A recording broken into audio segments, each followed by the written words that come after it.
అసలు episode start అయింది. ఇన్నాళ్ళు అలిగేషన్స్ తో కొనసాగిన వ్యవహారంలో వాస్తవాలేంటో తేల్చాలని డిసైడ్ చేసింది ఏపీ సర్కార్.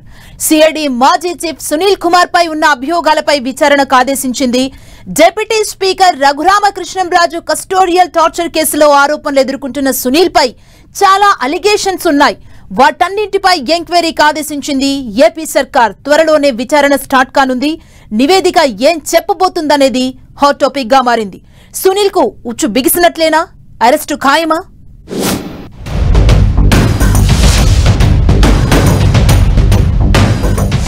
సిఐడి మాజీ చీఫ్ సునీల్ చుట్టూ చక్రవ్యూహం.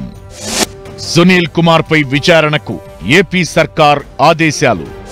అభియోగాలపై విచారణ, ఆయన అరెస్ట్ ఖాయమా? ఏపీ సిఐడి మాజీ చీఫ్ సునీల్ కుమార్ కు కూటమి సర్కార్ బిగ్ షాక్ ఇచ్చింది. సునీల్ మీద అభియోగాల కథేంటో తేల్చేందుకు పూర్తి స్థాయి విచారణకు ఆదేశించింది. వైసీపీ హయాంలో సిఐడి విభాగం అధిపతిగా అడ్డగోలుగా వ్యవహరించిన సునీల్ కుమార్ పై ఎన్నో ఆరోపణలు, మరెన్నో ఎలిగేషన్స్ ఉన్నాయి. ఆయనపై చర్యలుంటాయంటూ కూటమి ప్రభుత్వం అధికారంలోకొచ్చినప్పటి నుంచి ప్రచారం జరుగుతూ వస్తోంది. ఎట్టకేలకు సునీల్ మీద ఉన్న అభియోగాలపై వాస్తవాలేంటో తేల్చేందుకు విచారణ అథారిటీని నియమించింది ఏపీ ప్రభుత్వం. సాధ్యమైనంత త్వరగా దర్యాప్తు పూర్తి చేసి నివేదిక ఇవ్వాలని ఆదేశించింది. ప్రస్తుత డిప్యూటీ స్పీకర్, ఉండి ఎమ్మెల్యే రఘురామకృష్ణంరాజు కస్టోడియల్ టార్చర్ కేసుకు సంబంధించి సునీల్ కుమార్ పై ఆరోపణలు ఉన్నాయి. అలాగే నిబంధనలకు విరుద్ధంగా వ్యవహరించారంటూ రఘురామకృష్ణంరాజు ఢిల్లీ స్థాయిలో ఫిర్యాదులు చేశారు. ఈ నేపథ్యంలో రాష్ట్ర ప్రభుత్వం విచారణ అథారిటీని వేస్తూ ఉత్తర్వులు జారీ చేసింది.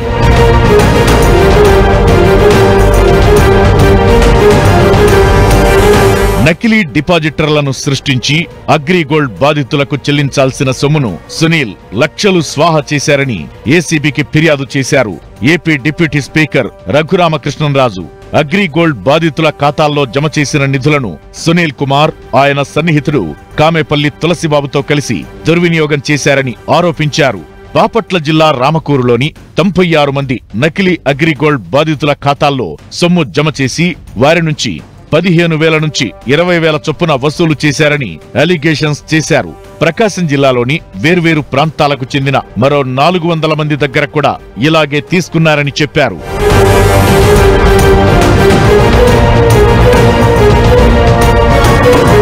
ఇక సిఐడిలో టెక్నాలజీ పేరుతో 75 లక్షలు నొక్కేశారని ఏసీబీకి ఇచ్చిన ఫిర్యాదులో మెన్షన్ చేశారు. రఘురామకృష్ణంరాజు ఐపీఎస్ అధికారిగా పనిచేస్తూ తరచూ దుబాయ్కెళ్లి బినామీలతో కలిసి కుమారుల పేరుతో సునీల్ కుమార్ అక్కడ వ్యాపారాలు చేస్తున్నట్లు కంప్లైంట్లో ఆరోపించారు. మరోవైపు వైసీపీ ప్రభుత్వంలో సునీల్ చేసిన అరాచకాలపై ఇప్పటికే కూటమి సర్కార్ ఫోకస్ పెట్టింది. అమాయకులపై అక్రమ కేసులు బనాయించడంతో పాటు సోషల్ మీడియాలో హైకోర్టు న్యాయమూర్తులపై అసభ్యకర పోస్టులు పెట్టిన వైసీపీ సానుభూతి పరులను వదిలేశారంటూ సునీల్ పై పలు ఫిర్యాదులున్నాయి. అయితే తనపై వచ్చిన ఆరోపణలకు సునీల్ కుమార్ ఇచ్చిన సమాధానం సంతృప్తికరంగా లేదని, ఆయనపై అభియోగాలను విచారించి సాధ్యమైనంత త్వరగా నివేదిక ఇవ్వాలని తెలిపింది సర్కార్.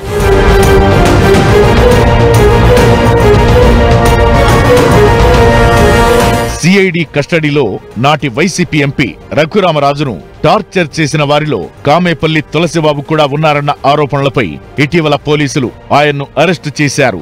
విచారణ సందర్భంగా తులసిబాబు కీలక అంశాలు చెప్పినట్టు తెలుస్తోంది. అందులో సునీల్ అక్రమాల వివరాలు కూడా ఉండటంతో పోలీసులు ప్రభుత్వానికి సమాచారం ఇచ్చారట. దీంతో ఇప్పటికే సిఐడి మాజీ చీఫ్ పై విచారణకు ఆదేశించిన ప్రభుత్వం రఘురామ ఫిర్యాదును పరిగణలోకి తీసుకుని సునీల్ పై చర్యలకు సిద్ధమవుతోందట. అయితే సునీల్ పై నమోదైన ప్రతి అభియోగం వాస్తవమా కాదా అనేది తేల్చేందుకు ప్రభుత్వం విచారణకు ఆదేశించింది. ఈ నేపథ్యంలో సునీల్ అరెస్ట్ ఖాయమని పోలీస్ వర్గాల్లో ఇన్సైడ్ టాక్ వినిపిస్తోంది.